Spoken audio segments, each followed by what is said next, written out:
Hello students. Today we are going to do a very important piece of extract or a poem which is prescribed in your course by William Shakespeare, and it does not have any kind of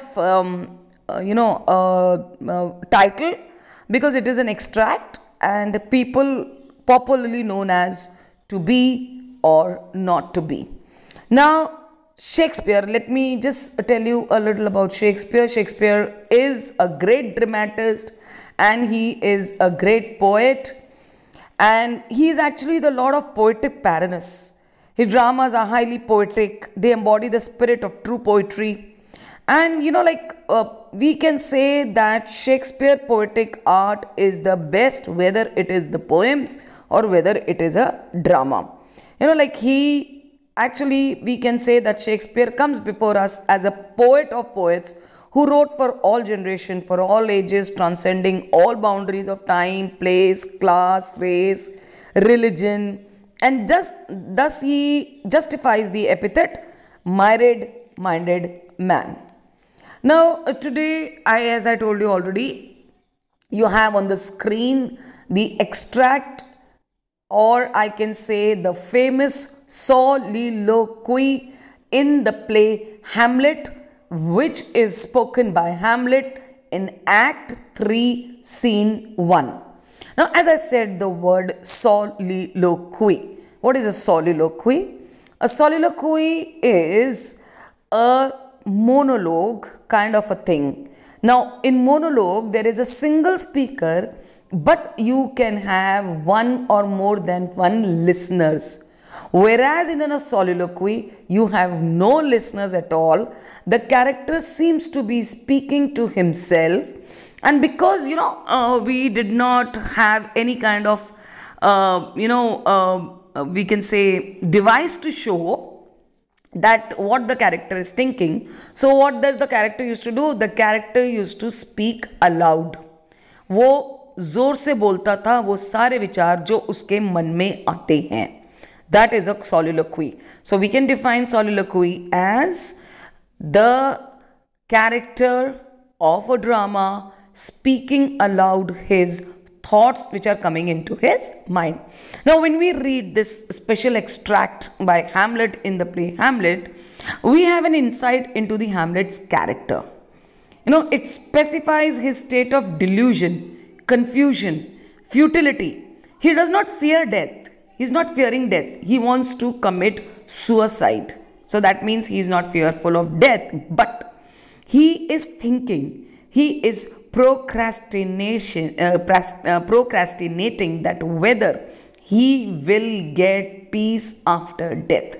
So this is the serious problem that he is contemplating a lot, because he starts with to be or not to be. To be means to live, or not to be means to die.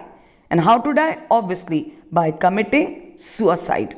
So to be or not to be, that is the question. So now the main dilemma, the main struggle, the main problem in Hamlet's life is that whether he should die or he should live. Because the problem is that Hamlet's father has been killed by his uncle, and his uncle has married his own mother, and he has become the king. Now Hamlet returns, and when he is about to enter into his castle, he is met by the ghost of his father.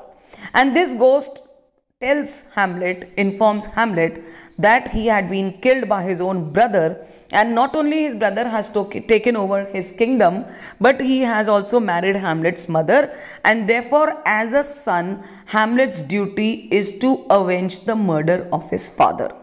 So he should go and kill his uncle. Now Hamlet gets certain opportunities where he can actually go and put an end to the life of his uncle and avenge the murder of his father. But whenever he tries to do this, he starts thinking, he starts contemplating, and therefore what happens? He is not able to kill.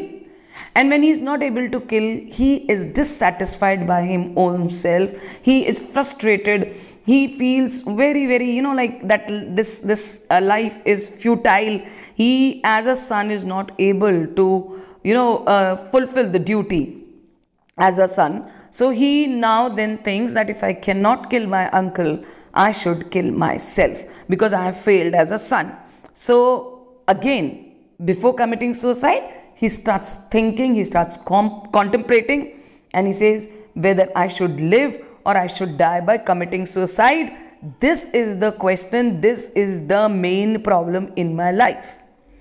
Second line, whether it is nobler in the mind to suffer the slings and arrows of outrageous fortune. Whether it is nobler here means whether it is better in the mind to suffer. So he says whether he does not realize or he does not come to a conclusion what is better. Whether it is better to suffer mental stress, mental tension, mental problem, whether he should suffer the slings and arrows of outrageous fortunes. Slings means the oppression, the tension, the sorrows, and arrows means the pain of outrageous fortune. Outrageous means the cruel, the angry, and fortune means destiny. So he comes to a conclusion that his destiny is very bad, his destiny, his fate is angry with him, and that is why he cannot fulfill his duty as a son. So he says, I do not understand what is better, whether I should live and I should suffer mentally all the problem, all the oppression, all the depression, all the sorrows, all the pains which the fortune or the fate is giving me, or I should take arms. He's in the next line, he says, or to take arm against a sea of troubles and by opposing end them. Or I should take arm means, he says, whether I should fight against my sea of troubles. Sea of troubles, it's a mixed metaphor. So sea of trouble means this life where the troubles are as unending as a sea. It is a metaphor. And by taking arms against a sea of troubles and by opposing end them. So what should I do? Opposing means committing suicide. I should oppose my fate. I should fight against my fate. I should fight against all the unending problems in my life. And how can I fight? Obviously, by putting an end to my life. And as my life comes to an end, my problems also will come to an end. So he is in a dilemma. He is in a confusion. What should I do? Whether I should live and suffer and face all the mental tension, oppression, dejection, depression and pain, or I should actually fight against my destiny and put an end to myself and therefore put an end to all the problems. To die, to sleep. Now again he starts thinking. To die, to sleep. He says to die is just like sleeping. Death is a copy of sleep. No more. It is not more than that. And by sleep to say we end the heartache and the 1,000 natural shocks. So what do? When we sleep?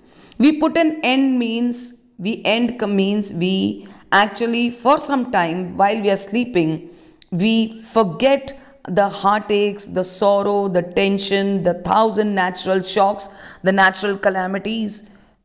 Our mind becomes at ease. We forget for that particular time we are sleeping. We forget all our problems in our life. So death is just like sleep. So in sleep, while we are sleeping, we forget all the tensions, all the oppression, all the dejections, all the sorrows of our life, all the griefs of our life. So can we forget all the sorrows and griefs of our life if we die? Now the heartache and the 1,000 natural shocks, that flesh is heir to. So here flesh means man and heir means successor, uttradhikari. So a man is an heir to all the problems and tensions in life. Why? We are the children of Adam and Eve. And when Adam and Eve, they committed a mistake, they committed a crime by disobeying God, God had punished Adam and Eve and said that you will never get mental peace. So we are what? We are successors. हम बच्चे हैं, उत्तराधिकारी हैं, Adam and Eve के. So if we are man or woman, if we are the children of Adam and Eve, therefore we have to suffer. We have to face problems. We have to face mental tension. It is a consummation, devoutly to be wished. It is means death. Death is a consummation. Consummation means conclusion, end. So death is a conclusion. Forgetting all the sorrows, all the problems, all the dejections is an end devoutly to be wished, which we wish a lot. We all wish, we all desire that all our problems, all our tensions, all our sorrows to come to an end. Again he says, to die, to sleep. To sleep, perchance to dream. Now, death is just like sleep. Okay? But he sleep, what happens in sleep? It is not that we forget all our tensions, all our problems, all our griefs, all our sorrows. No, we also perchance to dream. We also perhaps can dream. Now this is the difficulty. So dream here means nightmare. Daravna sapna. Okay. So now he says many times in sleep, we also have a nightmare. We have bad dreams. That is the rub. This is the problem. This is the obstacle in sleeping. What? That we can dream, very bad dreams. This is the obstacle. This is the tension in a dream. So now, when we do not get complete end to our problems, to our tensions, to our oppressions, to our dejections and depression, we can, we cannot get complete rest while sleeping. We can even have very, very bad dreams and, we can be restless. So for in that sleep of death, what dreams may come? Even death is just like sleep. Death is a copy of sleep. Death is similar to sleep.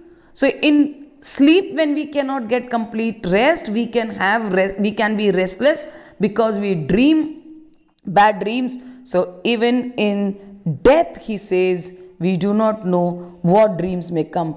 This is the question, is there complete rest after dreams? Is there complete rest? When we have shuffled off this mortal coil, must give up pause. There's the respect. He says, when we have shuffled off, when we have thrown off. This is a metaphor where our body is just like a cover. So just as a cover, it covers something, similarly, our body is the cover of our soul.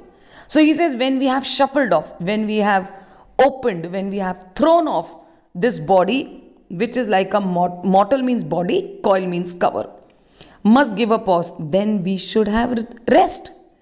Meaning, when we have thrown off this body, which is like a cover, means when we die, this body goes into the dust, our soul becomes free, must give a pause. Then we should have complete rest. There's the respect. This is the question which is unanswered, he says. This is the question which is unanswered. Is there complete rest after death? Now I will do the rest of the poem in the next video. Thank you.